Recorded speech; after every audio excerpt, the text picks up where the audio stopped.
all my accolades and everything with the sport, that's awesome. But what I probably get the most attention from in my sport as an athlete is that I've broken almost every bone. I've had 18 surgeries. I broke my neck, in competition.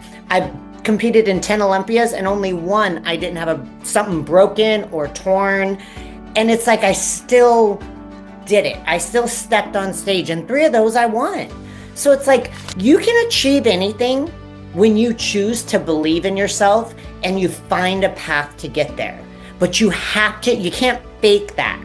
That is something deep within you, and you have to choose what you want, how bad you want it, and what efforts you're going to put in to get there.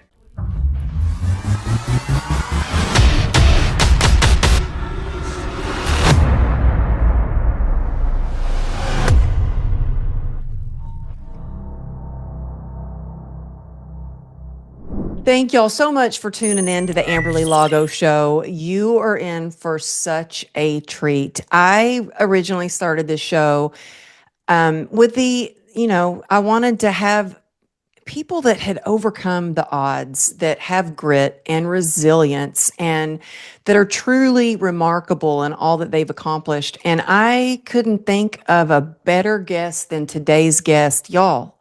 I have three-time Miss Olympia, Whitney Jones, with us today, and she is going to talk about everything from perseverance to grit to what it takes to overcome obstacles. She is an incredible business owner. She owns several businesses, one of them including Unstoppable 365.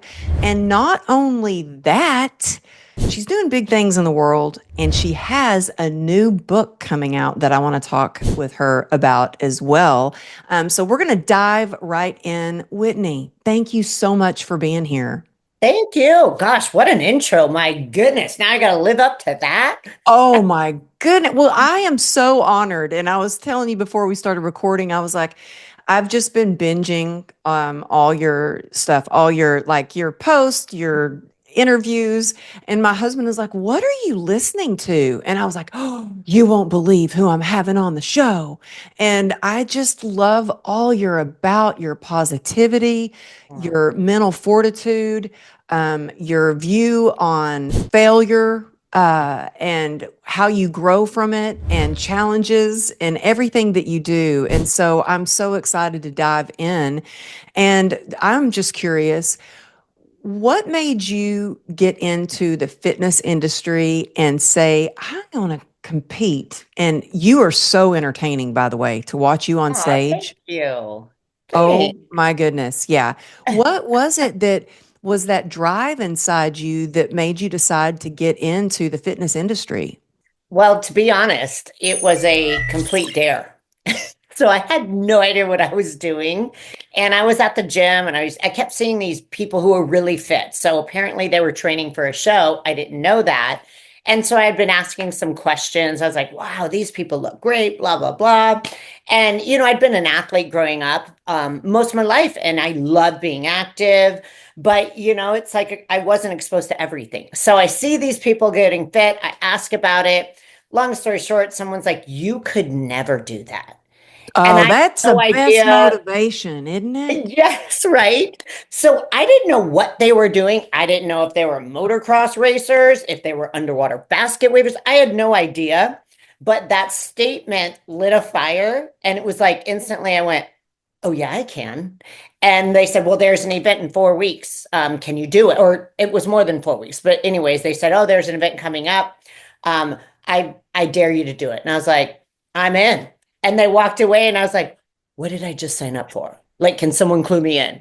That's literally what got me in the sport. And I'm always up for anything, especially if it's something I'm unfamiliar with, because I love challenging myself. I love taking risks, trying new things, because to me, that just gets exciting. And especially when it's something completely unknown. So I truly was all in, started learning about the sport, and then figured maybe this is one and done. But I loved it. I loved the creative outlet. I loved the ability to really kind of learn about your body, the science of fitness, nutrition, and how it plays into being an athlete and the performance element of it. Because, with bodybuilding, most people think, oh, you get on stage and you flex. Well, I'm Hmm. in the fitness category where we don't even flex. Yes, we're judged. You've got to be fit. You got to have a great physique. They do judge you on your physique. But a majority of our score is based on a 2 minute athletic performance. So, trying to understand the science behind that to compete at the extreme optimal level while also looking the part and performing well. So, I fell into it, loved it, had zero expectations, and then just, was fortunate enough to do well. And then thought, okay, what's next? Oh, you turn pro. What does that mean? Oh, there's this thing called Olympia. Psh, I'll never make that. Then I made it. And then, oh my gosh, I'm placing on the Olympia stage. So it was a crazy journey of just enjoying each milestone and going, these judges don't know what they're doing. Shh, don't tell them. Somehow I squeaked in. And I think that's why I did well because there was no pressure. I was having fun. It was a hobby where a lot of people, this is their career. I was the reverse of all of it. And I have no experience. I'm not a gymnast. I've danced, but I had no formal training. So I shouldn't, on paper, I should never have done well, which again helped set me up to go just have fun and enjoy it, zero expectations. And it gives you even more gratitude and appreciation when you do well because you're not expecting it. You said so much. I wish that I had what you said in my new book, Yeah. Joy Through the Journey.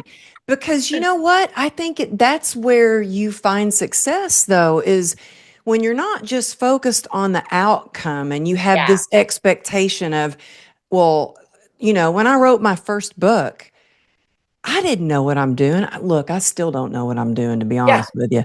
Right. But I had no expectation. I was just like, it was cathartic for me. I Yeah. just thought I'm writing this book and I hope that it helps someone. There was no expectation of, I want to be a New York Times bestseller. Mhm. I just wanted it to, if one person read it and Yeah. they got hope and inspiration, then, and I fell in love with the process. And I think so many people get so stuck on, well, I have to be a bestseller Yeah. or I have to place first in this competition. I saw somebody sent me a video where it's like, there is no second place or something like that. And I'm like, how about enjoying the journey and Yeah. falling in love with the process? Because a Yes. lot of times the victory lap doesn't last long. It's really Yeah. short lived. Oh, And heck yeah. so you just have this light and this positivity and this energy that people want to be around. And it comes across whether you're text in a text thread or I'm watching your stuff on social media or I get to have you on the show like this. And I think too that joy enjoying the journey will set you up for success. And so that is just so beautiful. I think when you love what you do, then Yeah. you're gonna be able to keep doing it, even if you fail, Totally. fall flat on your face. You're gonna be able to get up and go again. Yeah, Um, absolutely. And that's what obviously life is about. With your story, your experiences. Anyone who thinks life is easy is crazy and delusional, let's be honest.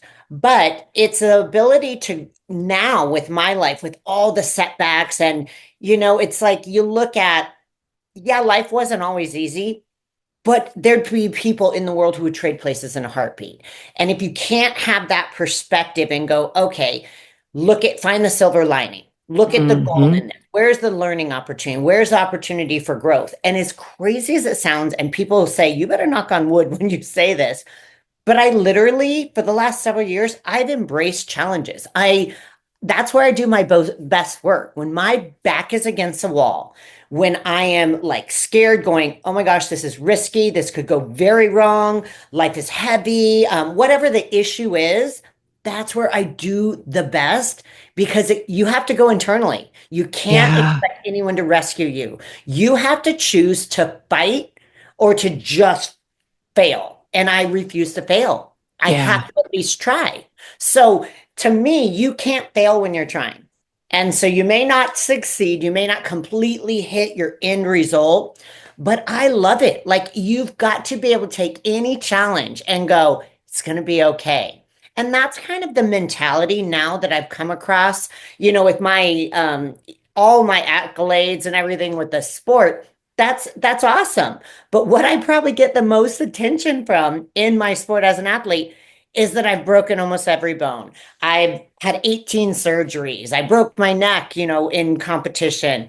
I've competed in 10 Olympias and only one I didn't have something broken or torn. And it's like I still did it. I still stepped on stage, and three of those I won. So it's like you can achieve anything when you choose to believe in yourself and you find a path to get there. But you can't fake that. That is something Hmm. deep within you, and you have to choose what you want, how bad you want it, and what efforts you're going to put in to get there. And again, it's not always easy, but when you have that mindset and you're strong in that belief, doesn't matter what's thrown at you, it can't knock you down. I completely agree. And you said so much in there, as you always say, just nuggets of gold that you share. And I'm like you, and I've thought to myself, and I'm glad to hear you say that you do the best when you're like when you're challenged. You're like, Mhm. okay, game on. Yeah, And I just thought this morning, I'm like, oh my goodness, am I crazy that I'm doing a book launch and a launch for an event and about to get on a plane to go speak at an event, and I'm doing a brand new keynote? And I'm like, I just was working with a client earlier today, and I said, "Yep, I got my keynotes organized, and I've written it out on note cards, and I'll have time the night before and on the plane to really go over it." And I'm like, "I will get it done, and yeah, I'm going to get it done, and I'm going to make those people who hired me proud. I'm going to give it my all." But when I was young, I had a broken leg, and I was about to go on stage and do a can. And my grandmother ran into the auditorium and said, "Get off your leg. If you jump on it, it could become a compound fracture." And I was devastated that I couldn't compete and do the dance. And so when our friend, your business partner, Sean Crane, said, "Amberly, you got to meet Whitney. Like, I know y'all are going to love each other."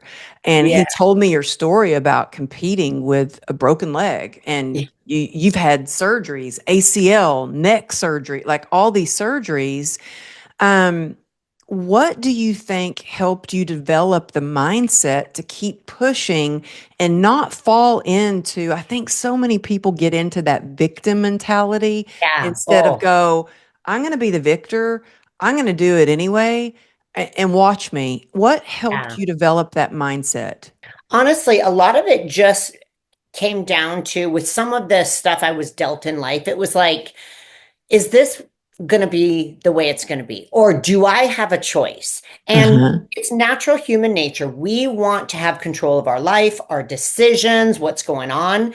So that kind of played its role of going, I can choose to just listen, or I can be an advocate for my own life and choose this isn't the way I'm going out. Mm-hmm. And, again, people look at some of the things I've done with competing with massive injuries, broken bones, creating risks where I start businesses in certain industries at the worst time. But it's like, you know what? I want to do this. I want to write my own script. And I wasn't afraid of failure. And I think that's where once you can really go, what is it you're afraid of? Well, when Mm-hmm. I looked at what I was afraid of, and then I compared that to how am I going to feel if I don't even try? Like that's what I have to live with for the rest of my life. So what if I never tried to open that business that I was so excited about? That's going to be something that has this recurring thing in my head of, God, I should have. How much fun could it have been? How successful could it have been? Same thing with injuries. It was a matter of, okay, stop focusing on what you can't do and literally only focus on what you can. So, for example, I broke my neck and had to have a 12-piece metal cage in my neck. Coming back from that surgery, everyone was like, she's full of it. Her career is over. She's a fitness competitor. You can't break your neck and come back from that. But Mm. I had set this goal. I will be back on stage 9 months from my neck surgery. So obviously in that journey, I realized, oh, wow, you lose all muscular function, muscular strength, upper Yep. body. So it was like, all right, fine. This Hey, wait, routine. I want to go back. How much Oh yeah. muscle mass did you lose? Because I dropped 20 pounds that I didn't have to lose after Yeah. my accident. I'm just curious, how much did you drop in weight? To be honest, I wouldn't get on, I wouldn't test body fat, muscle mass. I wouldn't test the scale because I started getting really frail. And obviously, they're judging on your physique, and I didn't want it to play mind games on me. That's So I good. chose not to look because I knew it was happening. I didn't want to see anything factual. So I choose to say it's not that bad. So Yeah. until it was put in front of me, I didn't want to face it because I needed to stay optimistic and positive. But yeah, like you look at my arms were like string beans. It's like, Yeah. but you realize, I mean, the atrophy of your muscles when you can't activate them is crazy. But again, But you can get it back so quick when you've yeah, had it, I think. totally. Yes, totally. So it's like that was one thing. I think that injury itself, because it was so severe, and there was so much negativity out there and people saying she's done. And it's like, I'm not going out this way. I have to at least try. And I wanted to know that if my career as a fitness athlete and a pro competitor and doing all these amazing things was done, I wanted to at least go out on my own terms and show up. And so that's where, that was one of the most pivotal moments and an experience that really kind of came to my true character because heading into that show 9 months out, 4 weeks from it, I tore my ACL. And it's like, wow, okay, how the hell am I going to do this? But Yeah. it goes back to, again, don't focus on what you can't do. So I couldn't do much with my upper body strengths and some of the flips and skills. I was focused completely on my lower body. Well, now I tear my ACL, and I literally only had one leg to really come up with a freaking pro level athletic routine at the Arnold Classic US, the second biggest competition. Well, long story short, it was just this kind of frustration of proving people wrong. I came up with something completely unconventional, and that's when I actually won my first world title. That was the That, first world championship title 9 months after a broken neck with a torn ACL. And then I flew home the next day and had surgery. oh my goodness. But it's like there is a moment of going, don't tell me I can't. Just give me a chance to prove to you that I will show up. Now, I didn't expect to win, but I wanted to show up because everyone said there's no way she'll do it. Now, no one knew about my knee, so they were just talking about my neck. But when I got on stage, I'm competing with a full, like a metal brace because my leg was giving out like every two Oh, steps. So I had to have that on for stability. And everyone's like, what's wrong with your leg? Don't you have a hurt neck? And it's like, well, okay, surprise, I hurt my knee too. But again, it goes back to what can you do? And so I mhm. created a routine that utilized the little bit of upper body strength I could. Everything was positioned on my left leg, which was my non-dominant leg. But again, it made me think so far outside the box that I created a routine that the judges and the audience had never seen that stood out. And that's all you got to do. I love that. And focusing on what you can do. I have to do that. I mean, I don't have to. I choose to do that every single day because Yeah.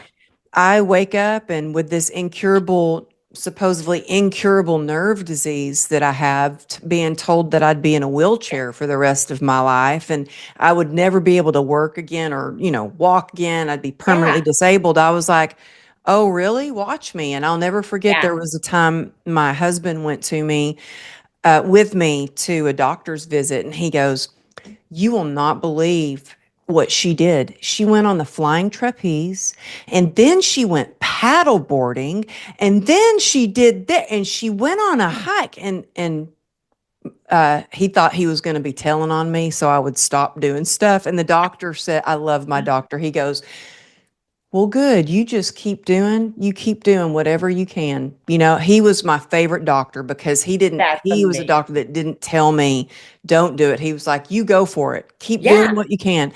So I'm always testing the limits, testing the Yeah. limits. We have Um, one life to live. Why not?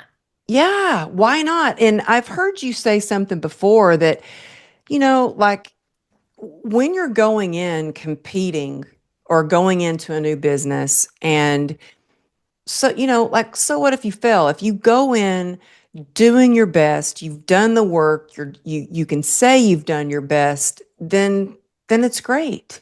Yeah. Um, how do you get people to shift their perspective on when they don't win or when they don't achieve something, to not sink down and just give up, but to get up and keep going and look at it as a lesson and a blessing and just keep moving forward? How do you get people to kind of shift their mindset around that? Well, with coaching clients, and it's not just athletes who compete that I coach. I mean, I coach everyday people, I coach entrepreneurs, businesswomen, you name it. But it all goes back to that same philosophy. We're going to be punched in the face sometimes when we're least expecting it because we're so focused on getting what we want and working hard to get there. When it doesn't happen, one thing I go back to as a coach is leading up to any type of event, we continuously talk about what it is they're excited about, what's going right, what improvements they've made in that journey. Those are all crucial things for me as a coach to find out, because when they get dropped down on their knees and they are just devastated or in a bad spot of despair, wanting to quit, give up, you have to have those words, their words, to bring back to the forefront and say, okay, so you're going to go ahead and quit. And then what? Then what? You're going to go back to where you were before we ever started. Where was your mindset then? Let's remind you of how great you were feeling going into it. Let's remind you of the changes you've made, the growth you've made, the improvements physically, mentally, emotionally. All these things help kind of bring them out to go, it's up to you if you want to give up. But you know what? 6 months from now, a year from now, you're going to be so mad at yourself because you gave up because you were too weak to face what happened to you and go, that's okay. It's not going to define me. I'm made for more and I keep working. If you expect it and then it's just going to come easy and it's always going to be that way, then you might as well quit now. So it's a matter of figuring out for each person. Because as a coach, we may look at it and go, wow, we're so impressed by XYZ. That may be nothing to do with what drives them or what they're most proud of. So it's really important to get that information from them, knowing I can't predict the outcome, but if it doesn't go their way, we've got to bring you back to neutral so you can remember life doesn't end here, goals don't end here. You're not just going to give up. All of a sudden, your drive, your ambition is gone. It's gone for that moment. But again, don't let it define you. How do you want to be remembered? So, whether it was opening up a business or trying to get this promotion or jumping in a competition, trying to get pregnant, all these things, negative things are going to happen. Not Hmm. everyone can get that spot, not everyone can reach it. Someone's going to. Your time will come if you don't give up. Yeah, that's so good. And you're such an incredible coach, and I know you have a huge coaching like online Mhm. that you do, where you help people, not just fitness competitors, not just Yeah. people who are wanting to lose weight or gain muscle or whatever it be, but like you said, entrepreneurs, because Mhm. I think that athletes make incredible entrepreneurs. How Yeah. has your mindset as an athlete helped you as a business owner? So many ways. And I think specifically because of the sport I'm in. So it's like, to me, I call it the art of the pivot, especially with all my injuries. Okay, Uh-huh. what? Training for this competition, I tear my shoulder. All right, am I going to stop, head in that direction? Nope. I just take a detour. I find a roundabout loop. I'm still getting to my destination. Entrepreneurship is the same way. You are constantly like trying to dodge and weave from all the things thrown at you.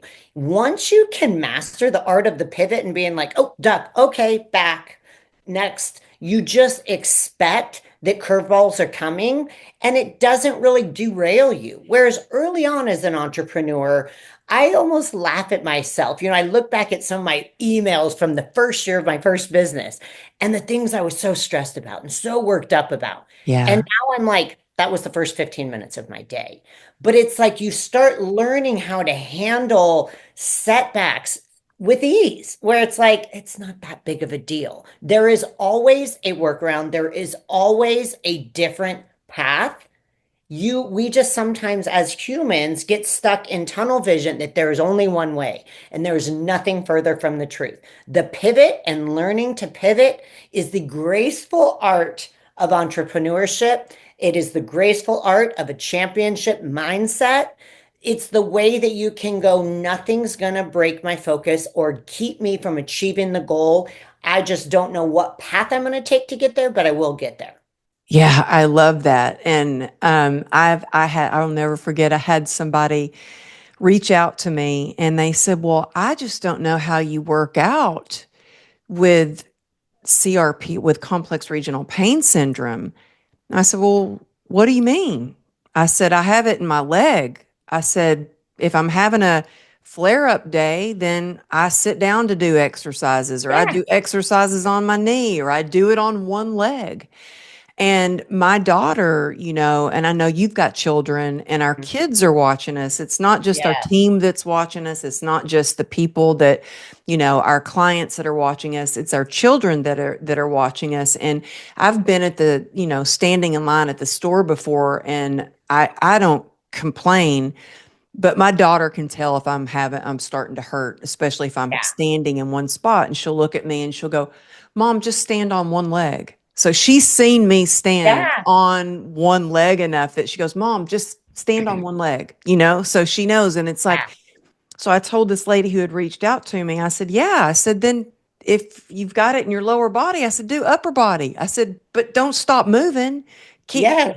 figure out another way to do it." Set a goal to have the best arms in your entire state. Like, be a role model. Use your setbacks to really inspire and shock the hell out of people because that's what gets attention. So, yeah, you don't want to be defined by your nerve damage. You want to be defined as the woman who did not let this nerve damage and this diagnosis define or set her back from doing the things that she wanted to do, being a mom, walking around, going to the gym, basic things. Now, that's not even talking about the crazy, outlandish goals that you have for yourself.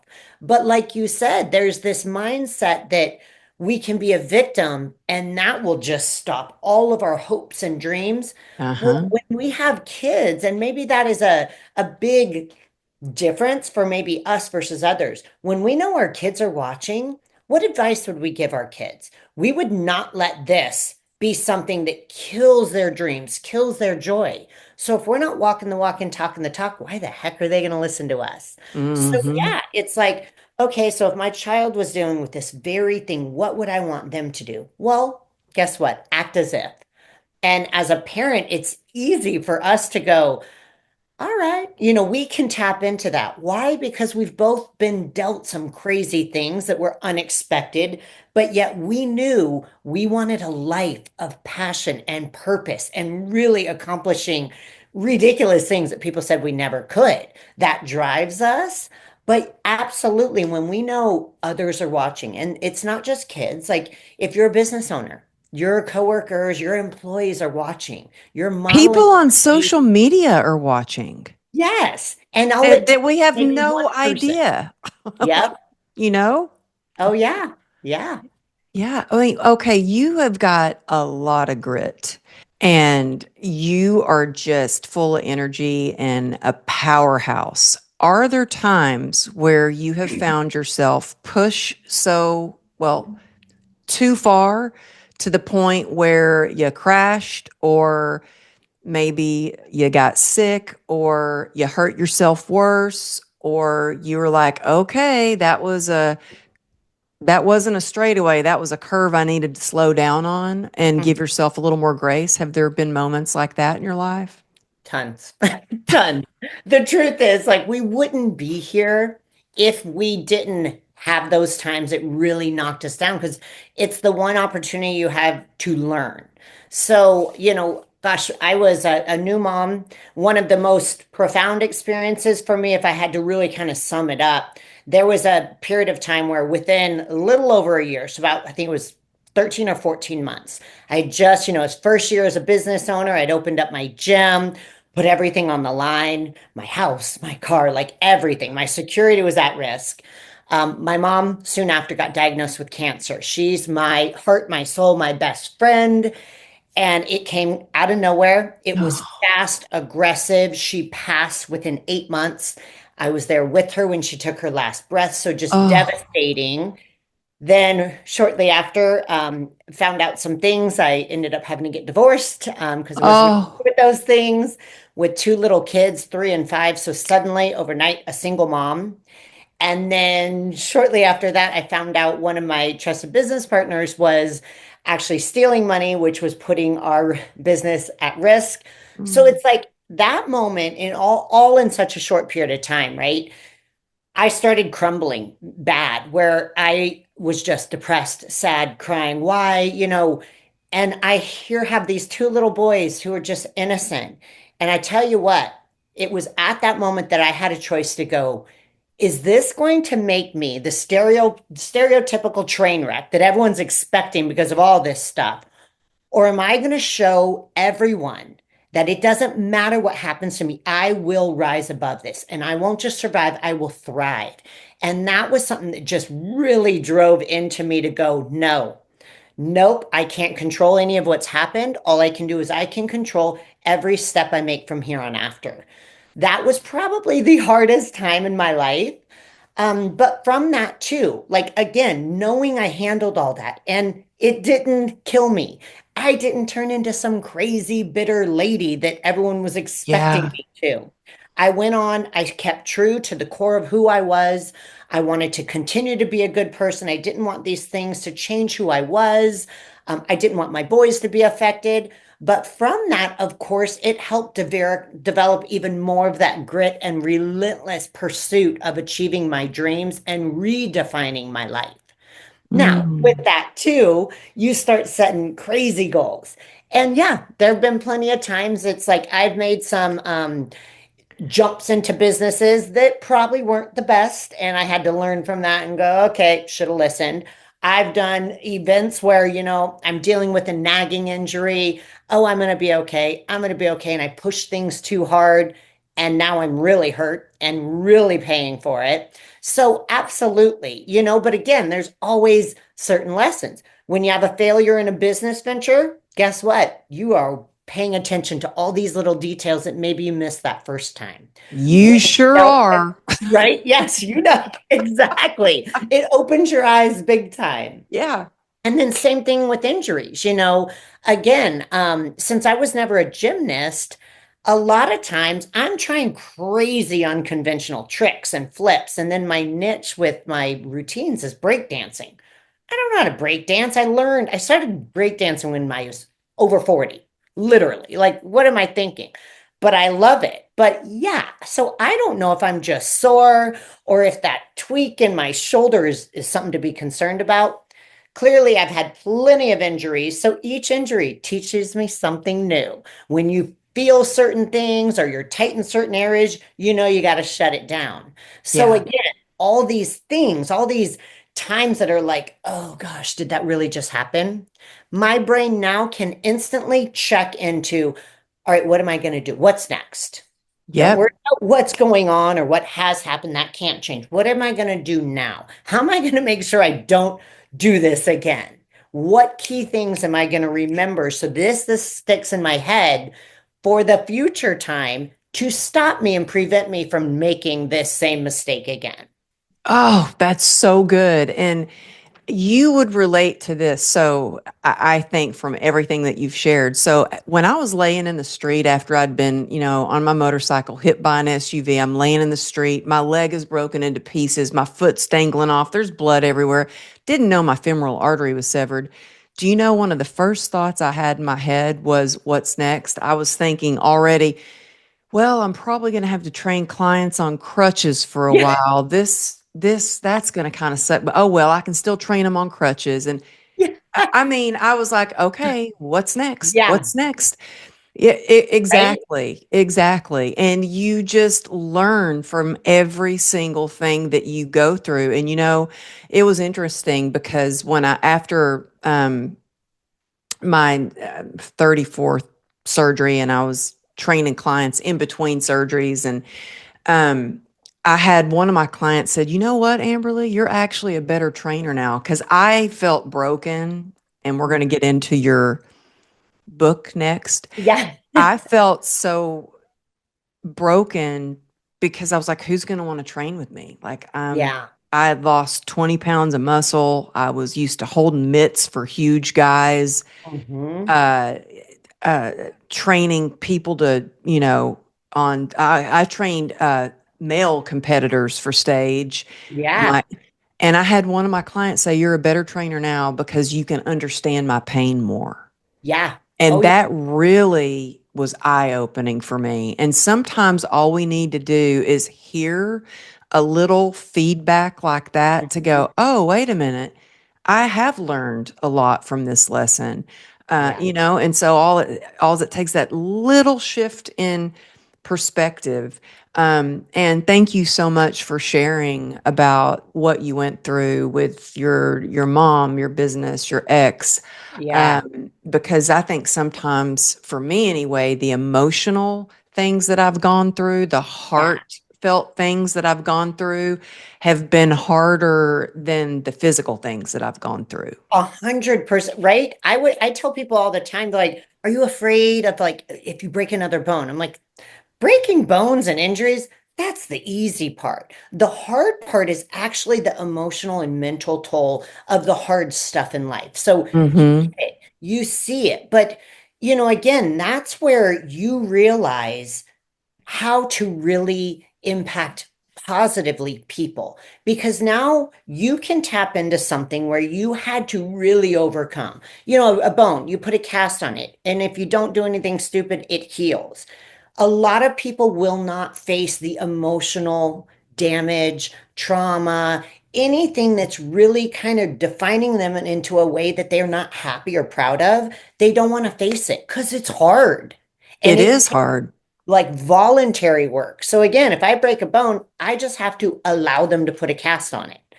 That's pretty easy.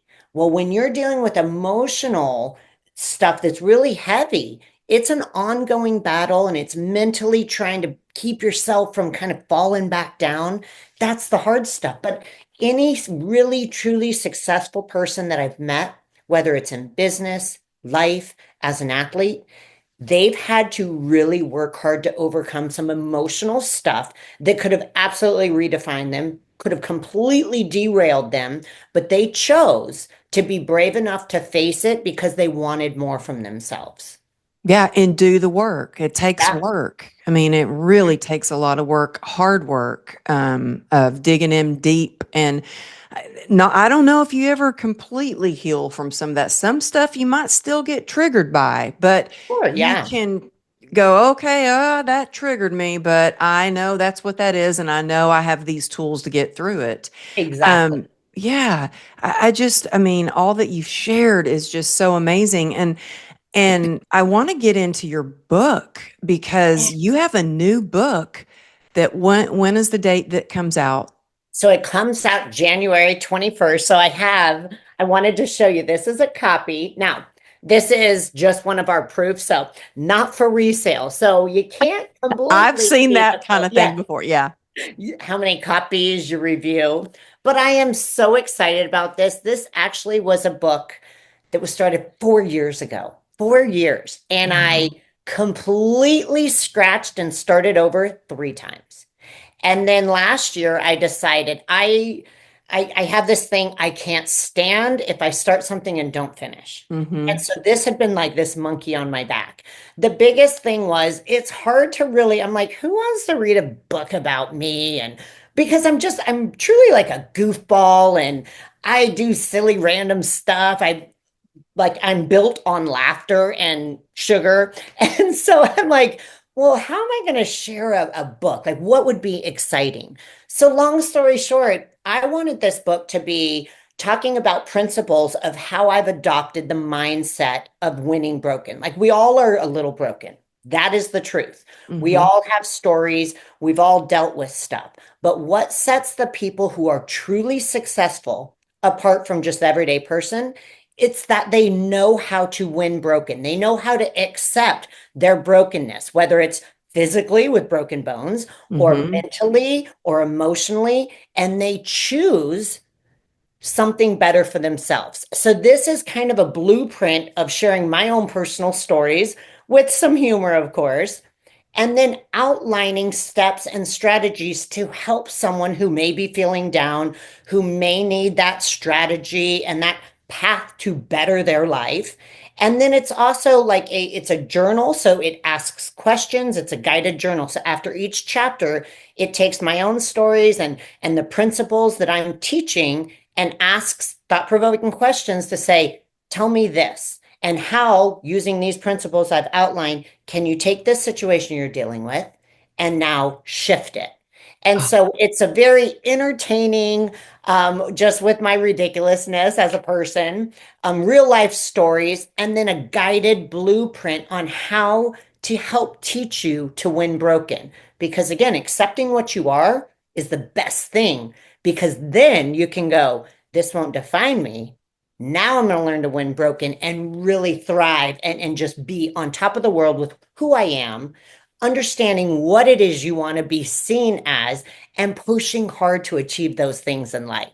So, that's where it's had this journey because it was just the first draft. I was like, what is this? No one's going to want to buy this. And I'm embarrassed to put this out. It's like, here, read a story about me. But then I had to do my own work to go, what is it I love? I love sharing the story and helping motivate and inspire people to achieve things that everyone says that's ridiculous and being in the mindset of going, well, watch me.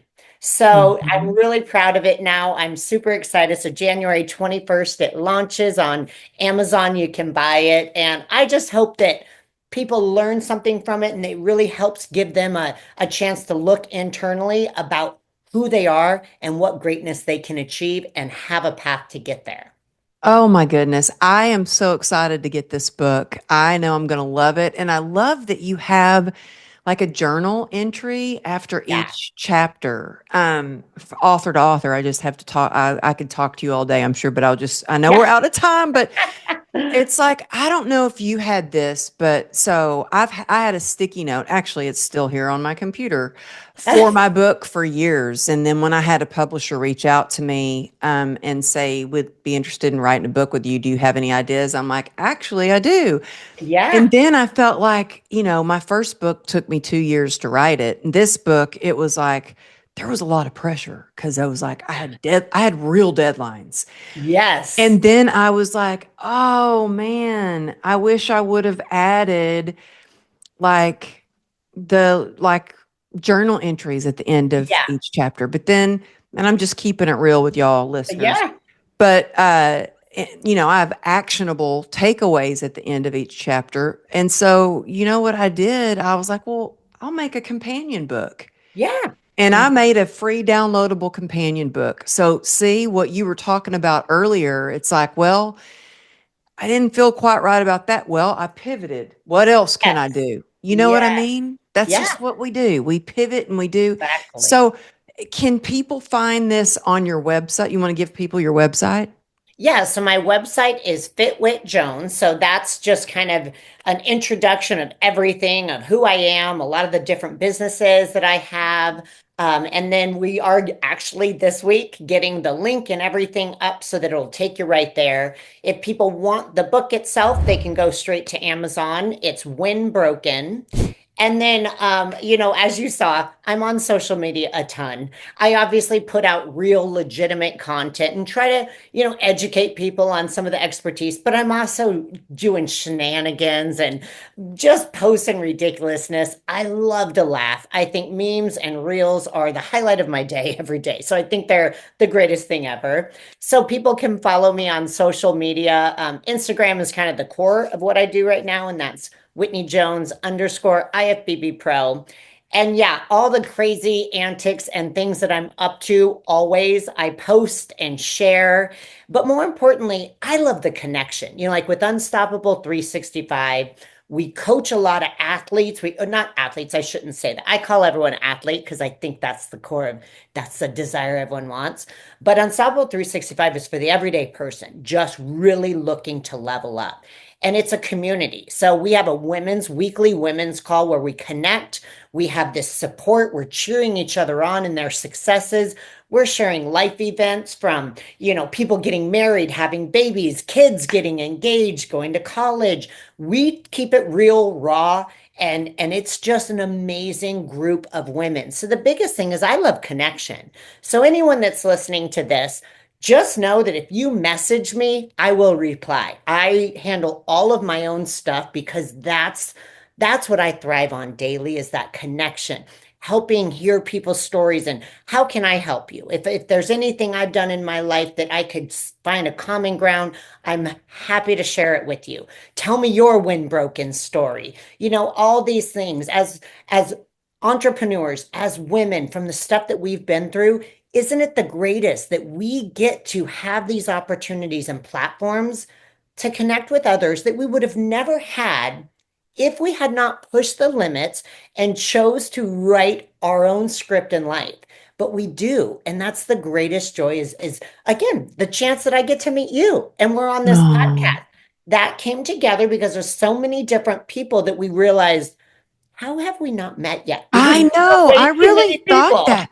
I was like, Yes. how do I not know this Yeah.